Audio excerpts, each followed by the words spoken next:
अस्सलामुअलैकुम, welcome to star centre. मैंने इसका नाम चेंज करके स्टार पोइट्री सेंटर से स्टार सेंटर रख दिया आपकी सहूलत के लिए, क्योंकि स्टार पोइट्री सेंटर बहुत से लोगों को थोड़ा सा लंबा लगता था। और दूसरी रीज़न ये है स्टूडेंट्स के वो शुरू में मुझे इतना ज़्यादा उसका आइडिया नहीं था। मैंने ये पोइट्री का एक चैनल खोला था ना, तो फिर अब बाद में आप लोगों की स्टडीज़ के हवाले से मैंने इसको चेंज कर दिया। तो अब मैंने इसका नाम शॉर्ट करके ना स्टार सेंटर रख दिया, यानी इसी नेम को शॉर्ट कर दिया है। तो अब आप लोग इसको इसी नाम से पहचानेंगे। हिस्ट्री है आज 8th क्लास NBF।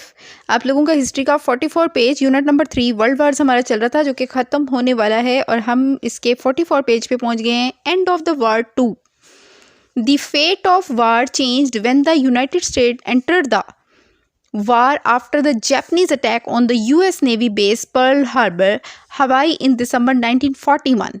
1941 में दिसंबर के महीने में जब US नेवी बेस यानी कि पर्ल हार्बर के नाम से, ठीक है, पैसिफिक ओशन पे जैपनीज़ ने अटैक कर दिया था। जैपनीज़ जो थे ना उन दिनों वर्ल्ड वार 2 के दौरान इस काम पे लगे हुए थे कि वो उनका जो एक ख्वाब था वो ये था कि वो इन पे कब्ज़े कर रहे थे। देखें, पर्ल हार्बर जो है ना, ये इनके उन दिनों ये सोच चल रही थी कि वो कह रहे थे कि हम लोग इन हार्बर्स जो हैं इनके ऊपर कब्ज़ा कर लें, ठीक है। उनका रुझान इस तरफ लगा हुआ था, तो वो जर्मनी का साथ नहीं दे रहे थे उस वक्त, ठीक है। वो कह रहे थे कि दूसरे लोग तो अपने लड़ाई झगड़ों में लगे हुए हैं, तो हम लोग ये इन पे कब्ज़ा कर लें, ठीक है। लेकिन उनकी जो उस वक्त सोच चल रही थी, जो कि किताबों में मिलती है, ठीक है। मीनवाइल इसी वक्त जर्मन फोर्सेस ने had conquered almost the half of the Europe. इस दौरान में जर्मनी क्या कर रहा था, उसने यूरोप का हाफ पोर्शन तकरीबन यूरोप जो है वो कॉन्टिनेंट है एक, तो यूरोप का तकरीबन आधा हिस्सा उन्होंने अपने कब्जे में कर लिया था। And a considerable part of north Africa, और बहुत बड़ा, कंसिडरेबल कहते हैं बड़ा हिस्सा नॉर्थ अफ्रीका का, ठीक है, 1942 में कब्जा कर लिया था। However Germany slow down, Germany थोड़ा आहिस्ता हो गया था। When they fail to capture Stalingrad Russia during battles that lasted for a year, and the allied forces started to defeat the axis powers at several fronts. Germany ने अपनी रफ्तार सुस्त कर दी थी जब वो 1 साल तक जारी रहने वाली लड़ाइयों के दौरान रूस के स्टालिनग्राड पर कब्जा करने में नाकाम रहे, ठीक है। और इत्तेहादी अफवाज ने कई महाजों पर महवरी ताकतों को शिकस्त देना शुरू कर दी, ठीक है। वो मैंने आपको बताया था ना कि अलाइड फोर्सेस और एक्सिस फोर्सेस के बारे में। तो इनमें से जो अलाइड फोर्सेस थी तो उन्होंने शिकस्त देना शुरू कर दी। On June 6, 1944 the allied forces invaded northern France by means beach landings in Normandy France, ठीक है। 6 जून 1944 को इत्तेहादी फ़ौज ने नॉर्मैंडी फ्रांस में साहिल समुंदर पर उतरने के ज़रिए शुमाली फ्रांस पर हमला किया, ठीक है। यानी कि सब तरफ तबाही मची हुई थी, कोई ना कोई किसी न किसी को कुछ ना कुछ चीज़ों पे कब्ज़ा ज़रूर कर रहा था। In less than a year, 1 साल से भी कम अरसे में जर्मनी सरेंडर्ड, घिर गया ऑन May 8, 1945, ठीक है। मई 8, 1945 को जर्मनी ने हथियार डाल दिए, ठीक है। सरेंडर्ड, हथियार डाल दिए। सरेंडर्ड का मतलब होता है कि उन्होंने हार मान ली। The war ended with the allied victory on September 2, 1945 when Japan surrendered, ठीक है। और वार तब ख़त्म हुई, ठीक है, जब अलाइड फोर्सेस जो है इनको विक्ट्री हासिल हुई September 2, 1945 में, ठीक है। और जब जापान ने सरेंडर किया, हथियार डाल दिए। डू यू नो के बॉक्स में आप देखेंगे the first atomic bombs were dropped on 2 Japanese city, Japan के 2 शहरों पर, ठीक है, US यानी कि अमेरिका ने बॉम्ब गिराए थे। वो कौन से शहर थे? नहायत ही मशहूर नाम है, बहुत मशहूर वाक़या है, हिरोशिमा और Nagasaki. On August 6 and August 9, 6 अगस्त और 9 अगस्त को 1945 रिस्पेक्टिवली, 1945 को the death toll in both cities was, इन दोनों शहरों में मरने वालों की तादाद 2 लाख से ज़्यादा थी। ताहम जोहरी तापकारी से होने वाला नुकसान कई दहाइयों तक लोगों को बीमार करता रहा और मारता रहा। ठीक है, ये देखें, continue to make people sick and die for many decades. ठीक है, यानी कि ये बहुत बड़ी तबाही हुई थी। ठीक है, जापानीज़ इसके लिए तैयार नहीं थे, लेकिन क्योंकि उन्होंने इनके हार्बर पे पहले हमला किया था, ठीक है, इस तरह सबको एक दूसरे के ऊपर गुस्सा था और उन्होंने एक दूसरे के ऊपर अटैक्स किए और ये न्यूक्लियर अटैक हो गया। ठीक है, devastation of the world war 2। ठीक है, बेलारूस, ठीक है, पोलैंड, ये इनके आगे लिखा हुआ है कि ये कितनी तबाही लगी थी इनसे। ठीक है, यूक्रेन हो गया, रेस्ट ऑफ यूएसएसआर तो आपको अच्छी तरह से पता होगा कि 2 ताकतें थीं। ठीक है, मेन, जिसके बारे में अभी आगे डिटेल आएगी। Latvia, Lithuania, Germany, Japan, China, France, Italy, United kingdom, Canada, United States. ठीक है, ये सारा ग्राफ दिया हुआ है। ठीक है, इसे आपने देखना है अच्छे तरीके से और इसे आपको याद भी करना पड़ेगा, जाहिर सी बात है। Effects of the world war 2, ये याद रखिएगा कि इसके क्वेश्चंस कहीं से भी आ जाते हैं। एक्सरसाइज क्वेश्चंस इसमें इतने ज़्यादा इंपॉर्टेंट नहीं होते, वो तो आते ही आते हैं, लेकिन उसके अलावा कहीं से कोई भी शॉर्ट क्वेश्चन बन के कोई भी MCQs की शक्ल में आपको चीज़ आ सकती है। इफेक्ट्स क्या थे वर्ल्ड वार 2 के? According to the best estimates 50-70 million people lost their lives. ठीक है, अगर एक अच्छा अंदाज़ा दिखा जाए तो 50 से 70 मिलियन लोग जो हैं वो मारे गए थे। 15 million people lost their lives during battles. 15 million लोग जो हैं उन्होंने अपनी ज़िंदगियां खो दी थी इन जंगों के दरमियान। वाइल 45 मिलियन सिविलियंस, ठीक है, शहरी 45 million lost their lives during bombing and invasions. ठीक है, बॉम्ब वगैरह से और तबाहियों से, ठीक है, जो जंग की तबाहकारियाँ थीं उनसे मरने वाले 45 मिलियन सिविलियन थे, शहरी थे। The number of the wanted people was more than 25 million. 25 million लोग इस दौरान में ज़ख्मी हो गए थे बुरे तरीके से। मैंने पहले भी आपको बताया था कि जंग के ये वाले जो ज़ख्मी हुए थे, और ख़ास तौर पे जो नागासाकी और ये जो हिरोशिमा वाला वाक़या हुआ था, अव्वल तो लोग बचे ही नहीं थे, बहुत कम लोग बचे थे, और दूसरी बात यह है कि जो बच गए थे ना उनके अज़ाब बहुत ज़्यादा मुतासिर हो गए थे। More than 80% of the deaths was in Russia, China, Germany and Poland. ठीक है, 80% से भी ज़्यादा मौतें हुई Russia, China, Germany and Poland. लड़ाई का तो हमेशा नुकसान ही होता है ना, कभी फ़ायदा थोड़ी होता है। तो लड़ाई के नतीजे में फिर ये ममालिक के बहुत सारे लोगों ने अपनी जानें खो दी, अपने प्यारे खो दिए और बहुत नुकसान हुआ। Germany was divided into 2 countries. Germany 2 ममालिक में तकसीम हो गया। ईस्ट जर्मनी, मैं हूँ पेज नंबर 45 पे अब। ठीक है, East Germany became a communist state. East Germany जो है वो कम्युनिस्ट स्टेट बन गया और under the influence of Russia. ठीक है, रशिया के ज़रिए असर। West Germany became a democracy. ठीक है, जबकि वेस्ट जर्मनी जो है वो जमहूरी मुल्क बन गया। ठीक है, the US and the Soviet union, USSR, ठीक है, US तो अमेरिका को कहते हैं, यूनाइटेड स्टेट। ठीक है, और USSR जो है ना, इसकी मैं डिटेल आपको दूंगी कि ये इसमें कौन कौन से ममालिक आते हैं। Became the 2 super powers, 2 super power बन गई थी दुनिया में, एक तो US था और एक USSR था। ठीक है, बाद में फिर ये ख़त्म भी हो गई थी और अब ये सारा सिस्टम चेंज हो चुका है। And competition between these countries led to the cold war. इन 2 बड़ी ताकतों के दरमियान जो मुकाबलेबाजी थी या जो जंग के हालात पैदा हो रहे थे, इसकी वजह से कोल्ड वार हो गई, जिसे कोल्ड वार का नाम दिया जाता है। और यही आपका नेक्स्ट टॉपिक है जिसके ऊपर अभी आप आएंगे, the United Nations organization, UNO।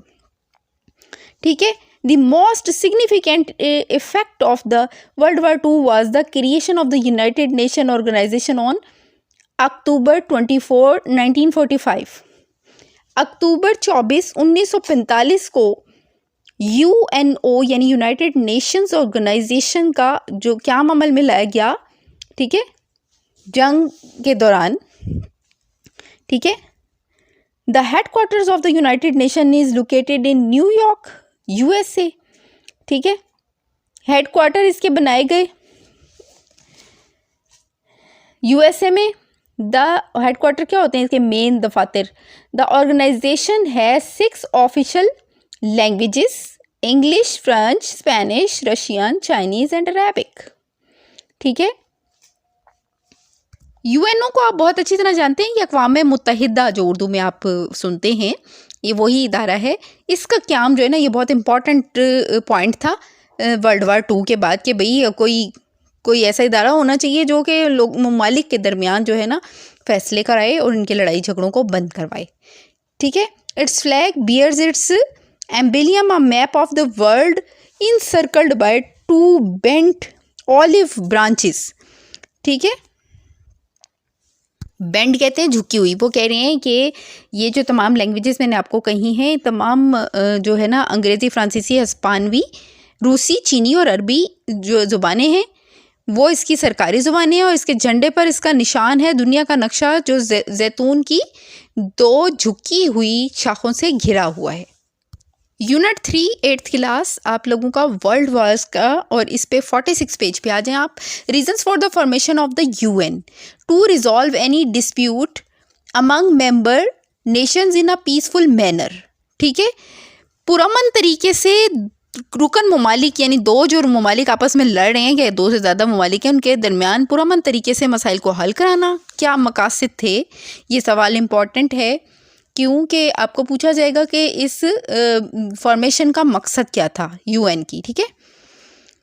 To stop any war between member nations. ठीक है। रुकन ममालिक के दरमियान किसी भी जंग को रोकने के लिए। To create welfare policy for nations to encourage public welfare throughout the world. ठीक है। दुनिया भर में अवामी फलाह बहबूद की हौसला अफजाई के लिए अक़वाम के लिए फलाही पॉलिसी बनाना। यानी क्या मतलब कि जंगें वगैरह ख़त्म करो और ऐसे ध्यान दो कि जो ममालिक तबाह बर्बाद हो चुके हैं और जिन का जो नुकसानात हो चुके हैं, उनके मसाइल के हल के लिए जो ताकतवर ममालिक हैं वो फ़ंड देंगे, और दूसरे ममालिक जो हैं वो उनसे एड लेंगे और वो अपने ममालिक को बेहतर करने की कोशिश करेंगे। यानी कि इस तरह की मफाहमत आपस में कि फलाह बहबूद और बेहतरी करनी दुनिया में तमाम ममालिक की, इस तरह तो दुनिया ख़त्म हो जाएगी।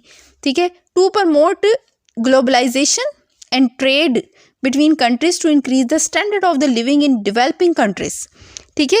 तरक्की पजीर ममालिक में म्यार ज़िंदगी को बढ़ाने के लिए आलमगीरियत और मुल्कों के दरमियान तिजारत को फ़रोग देना। ठीक है। Objectives of the United Nation, maintaining international peace and security. इसके ऑब्जेक्टिव्स क्या थे? पहले तो रीज़न थी ना कि वो कौन सी वजूहात थी जो ये बनानी पड़ी। ठीक है। अब क्या है, इसके ऑब्जेक्टिव्स क्या थे? Maintaining international peace and security. ठीक है। बैनुल अक़वामी इत्तेहाद और अमन कायम करना। ठीक है। Developing friendly relations among nations, कौमों के दरमियान फ्रेंडली दोस्ताना ताल्लुकात कायम करना on the basis of equality, बराबरी की बुनियाद पर, and the principle of self determination. ठीक है। मसावात और ख़ुद इरादियत के असूल की बुनियाद पर अक़वाम के दरमियान दोस्ताना ताल्लुकात इस्तेमाल करना। फिर नेक्स्ट आ जाता है आपका नंबर 3 पे ना, fostering world wide cooperation in solving economic, social, cultural and humanitarian problems. ठीक है। इक़्तिसादी, समाजी, सकाफ़ती और इंसानी मसाइल के हल के लिए दुनिया भर में ताउन को फ़रोग देना। ठीक है। Serving as a centre where various, एक सेंटर के तौर पर, मरकज़ के तौर पर काम करना। Various nations can coordinate their activities towards the attainment of the objectives of the United Nations. ठीक है। जहाँ तमाम ममालिक इंसानी हकूक़ और बुनियादी आज़ादी को फ़रोग देने के लिए आपस में मिलकर काम करें। ठीक है। ऐसा प्लेटफॉर्म उनको देना। Saving succeeding generations from the scourge of war. ठीक है। आने वाली नस्लों को जंग की बुरी लानत को कहते हैं ना, बुरी चीज़, जंग जैसी बुरी चीज़ से बचाना। ठीक है। Main organs of the United Nation organization, UNO यानी कि अक़वाम मुत्तहिदा के मेन जो इदारे थे। There are 6 principal bodies of the UNO. 6 इसके प्रिंसिपल बॉडीज़ थी। General assembly consist of all member states, जो कि तमाम रियासतें मेंबर जो उसकी हैं मेंबर, ठीक है, उन पर मुश्तमिल थी। जनरल असम्बली बनाई गई इसकी, ठीक है। फिर इसके अलावा नेक्स्ट पे आप आ जाएं, नंबर 2 है इसका, security council consist of 5 permanent and 10 non permanent members, ठीक है। सिक्योरिटी काउंसिल जो कि कंसिस्ट यानी कि मुश्तमिल है 5 परमानेंट, परमानेंट किसे कहते हैं, मुस्तकिल को, एंड 10 नॉन परमानेंट और 10 गैर मुस्तकिल जो कि तब्दील हो सकते हैं, ठीक है, जो मेंबरान हैं उन पर मुश्तमिल थी। फिर इकोनॉमिक एंड सोशल काउंसिल, ठीक है, इक्तसादी और समाजी काउंसिल नंबर 3 पर कंसिस्ट ऑफ 54 मेंबर स्टेट्स, जिसमें 54 मेंबर स्टेट्स यानी रियासतें शामिल थीं। इंटरनेशनल कोर्ट ऑफ जस्टिस, बैनुल अक़वामी इंसाफ की अदालत, कंसिस्ट ऑफ 15 जजेस, जिसके 15 जज elected by the general assembly. General assembly इसका जो सबसे फर्स्ट पे हमने इदारा पढ़ा था, उससे मुंतखब करदा 15 जजेस, ठीक है, जो कि एक बैनुल अक़वामी कोर्ट के जस्टिस होंगे, ठीक है। ट्रस्टीशिप काउंसिल, ट्रस्टीशिप काउंसिल जो है consist of 5 permanent and 9 5 permanent और 9 नॉन परमानेंट मेंबर्स पर मुश्तमिल है, ठीक है। और सेक्रेटरीट जो है ये the chief administrative office of the United Nations in New York, तो ये चीफ एडमिनिस्ट्रेटिव ऑफिस है यूनाइटेड नेशन का न्यूयॉर्क में, ठीक है। ये बात आपने ध्यान से याद रखनी है। द कोल्ड वार है, this term is use to refer to the political, economic and social conflict between the Soviet Union and the United States, ठीक है। वीडियो को बेटा ध्यान से देखा करें एंड तक, मेरी वीडियो में कोई फालतू चीज़ें नहीं होती हैं, तो थोड़ा बहुत मुझे आपसे रब्ते के लिए बातचीत करनी पड़ती है, मेरी कोशिश होती है वो भी मैं फ़ालतू ज़्यादा ना करूं क्योंकि वीडियो बहुत लंबी हो जाती है, तो आप इसे बहुत ध्यान से देखा करें। पेज नंबर 46 में कंप्लीट करवाऊंगी आपको, बल्कि मैं ये ख़त्म ही करा देती हूँ, ये 47 पे ख़त्म ही हो रहा है, ठीक है। This term is use to refer the political, economic and social conflict between the Soviet Union and the United States and their ideological allies world wide.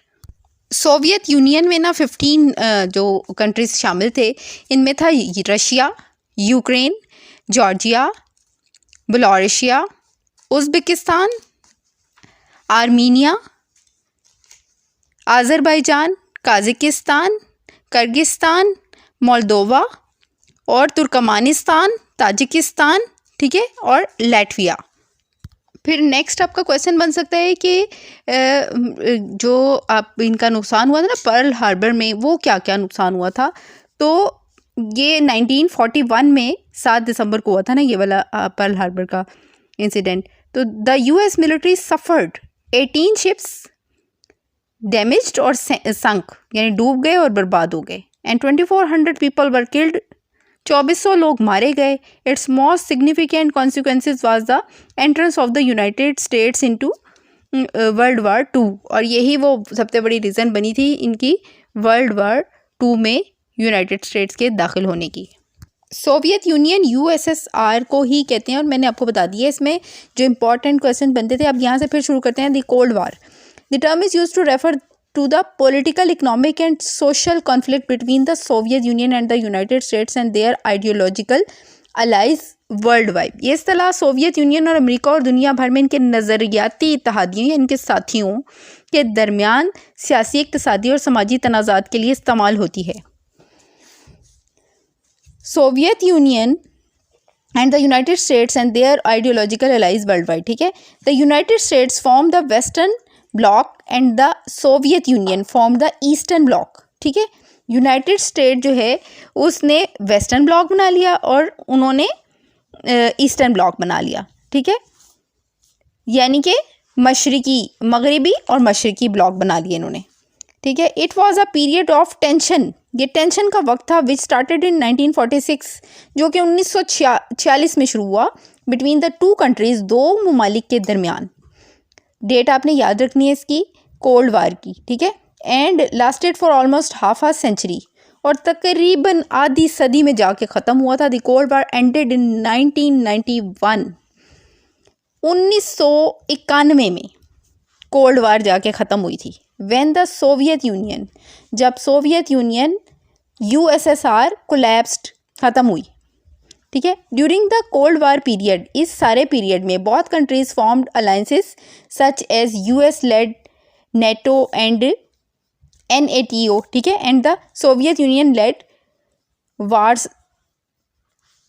वार्सो Pact है ये, ठीक है, यानी कि वारसा का मुआहदा, ठीक है। सर्द जंग के दौर में दोनों ममालिक ने अमेरिका की क़यादत में नेटो और सोवियत यूनियन की क़यादत में वारसा मुआहदा जैसे इत्तेहाद बनाए, ठीक है। दे हैड कंपटीशन, उनका मुकाबला था इन ऑल फील्ड्स, सब फील्ड्स में, specially in military technology and space exploration, ठीक है।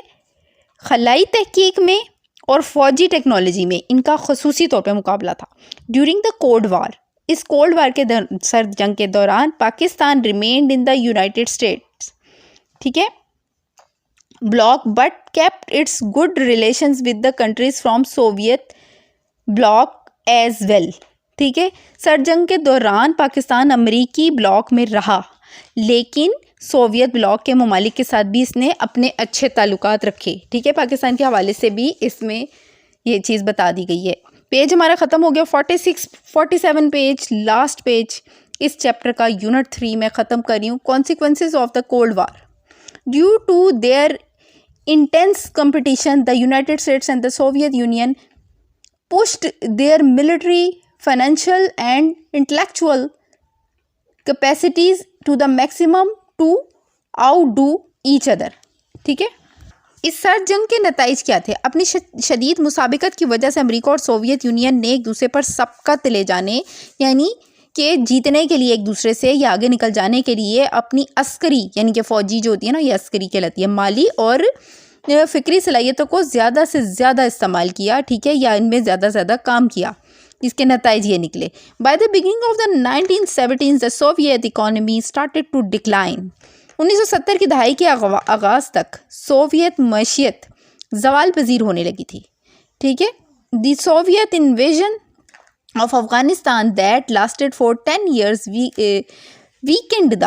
वीकेंड ये कमज़ोर करने वाला है द सोवियत यूनियन फर्दर, ठीक है। और अफ़गानिस्तान पर सोवियत यूनियन के 10 साल तक हमले ने सोवियत यूनियन को मज़ीद कमज़ोर कर दिया, यानी कि ध्यान उनका उस तरफ लग गया ना। फिर तो जब इंसान लड़ाई झगड़े की तरफ, कोई मुल्क या कोई इंसान लगा होता है, तो फिर वो असल मामला से हट जाता है। The international decisions made by the both the United States and the Soviet union in terms of their benefits had serious impacts on the international political and economic systems of smaller Nations world wide, ठीक है। रियासत-ए मुत्तहिदा America और Soviet union दोनों की तरफ से अपने फ़वाइद के लिहाज से किए गए बैनुल-अक़वामी फ़ैसलों ने दुनिया भर में छोटी कौमों के अंदरूनी सियासी और इक़्तिसादी निज़ाम पर संगीन असरात मुरतब किए, ठीक है। Casualties of civilian and military personnel in Korea, Vietnam and Afghanistan are some examples of conflicts generated by the cold war. Cold war की कुछ मिसालों में से ना कोरिया, वियतनाम और अफ़गानिस्तान में होने वाले फ़ौजी और सिविलियन एहलकारों की हलाकतें, ठीक है, ये इसके नतीजे में पैदा होने वाली मिसालों में से कुछ हैं, ठीक है।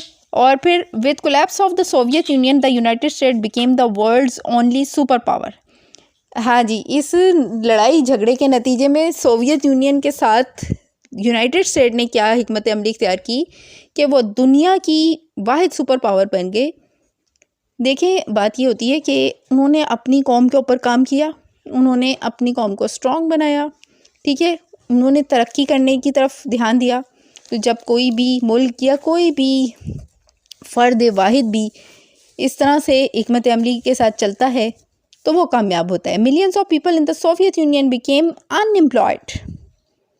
सोवियत यूनियन के मिलियन ऑफ पीपल, बहुत बड़ी तादाद है, अनएम्प्लॉयड हो गए, यानी कि नौकरियों से हाथ धो बैठे, उनके पास कोई कारोबार नहीं था, बेरोज़गार हो गए because of the closure of military production throughout the country. ठीक है, पूरे मुल्क में फौजी पैदावार की कमी की वजह से बेरोज़गार हो गए। सोवियत यूनियन में मिलियंस ऑफ द पीपल, यानी कि लाखों लोग जो हैं वो बेरोज़गार हो गए। Some countries like Russia, China, Ethiopia, Yugoslavia and South Africa lost their territories. ठीक है, रूस, चीन, इथियोपिया, यूगोस्लाविया और जनूबी अफ्रीका जैसे कुछ ममालिक 1989 में 1989 में बर्लिन वॉल जो है उसके गिरने से जर्मनी मुत्तहिद हो गया। ठीक है, unified. The nuclear arms face a race between the two countries encouraged other countries to join the nuclear club, which ultimately endangered the world peace. दोनों ममालिक के दरमियान जौहरी हथियारों की दौड़ ने दूसरे ममालिक को न्यूक्लियर क्लब में शामिल होने की दावत दी। ठीक है, या हिम्मत दी। ठीक है, जिसने बिलाखिर आलमी सतह पर अमन को ख़तरे में डाल दिया। ठीक है, और इसके बाद है द वर्ल्ड टुडे, छोटा सा ये पैराग्राफ है, due to the effects of the globalisation in today's world. ठीक है, पेज नंबर 47 पे मैं हूँ और यहाँ पे ये ख़त्म हो रहा है चैप्टर। ठीक है, इन टूडेज वर्ल्ड, आज की दुनिया में आलमगीरियत के असरात की वजह से इत्तेहाद ज़्यादातर नज़रिए की बुनियाद पर नहीं। ठीक है, अलायंसिस कहते हैं इत्तेहाद को, are made mostly not on the basis of the ideology but on the basis of the market economy. ठीक है, बल्कि ये मार्केट इकोनॉमी की बुनियाद पर बनाए जाते हैं। एजुकेशन इज़ अ की factor for prosperity and progress for all the Nations. ठीक है, तालीम तमाम कौमों की खुशहाली और तरक्की का कलीदी अंसर है। ठीक है, दैट इज़ वाई, इसकी वजह यह है, it is important that our new generation understands the might of knowledge in a competitive world. इसकी वजह यह है कि हमारी जो नई नस्ल है वो मुकाबले की इस दुनिया में इल्म की ताकत को समझे। ठीक है, ट्रेंड यूथ, तरबियत याफ्ता नौजवान force is the most powerful factor for any country. ठीक है, तरबियत याफ्ता जो नौजवान नस्ल है वो किसी भी मुल्क की ताकत बन सकते हैं। To be a part of the global knowledge economy, और मुल्क के लिए आलमी इल्मी मईशत का हिस्सा बनने के लिए सबसे ताकतवर अंसर है। कहने का मकसद ये है कि हमें बजाय ममालिक को या लोगों को आपस में लड़ने के बजाय आपस में इत्तफ़ाक़ और इत्तेहाद के साथ रहना चाहिए, और यही बेहतरीन हिकमत अमली है। और एक दूसरे के मसाइल और बातों को बैठ कर हल करना चाहिए और उन्हें इत्मीनान से डिस्कस करके, ठीक है, टेबल टॉक के ज़रिए ख़त्म करने की कोशिश करनी चाहिए। एकदम से मतलब दूसरों के एक दूसरे के ऊपर हमले करके उन्हें तबाही और बेगुनाह लोगों को नहीं मारना चाहिए। तो हम सबको अमन के बारे में सोचना चाहिए। ठीक है, तो यहाँ पे मेरा आज का टॉपिक ख़त्म हुआ। इसकी एक्सरसाइज मैं पूरी डाल दूँगी आप लोगों के लिए इंशाअल्लाह ताला नेक्स्ट। तो तब तक के लिए मुझे इजाज़त दीजिए स्टूडेंट्स। मैंने नाम चेंज किया है स्टार सेंटर, तो मुझे उम्मीद है कि आप लोग जिन्होंने सब्सक्राइब किया हुआ है उन्हें कोई प्रॉब्लम नहीं होगी। बेल आइकन को ऑन कर लें ताकि हर किस्म की वीडियो आपको आसानी से मिल जाया करे। ठीक है, तो आपका इंशाअल्लाह ताला अब यूनिट 4 हम स्टार्ट करेंगे। तो हिस्ट्री का 8th क्लास का यूनिट 3 मैंने यहाँ पे ख़त्म कर दिया। ठीक है, अल्लाह हाफ़िज़।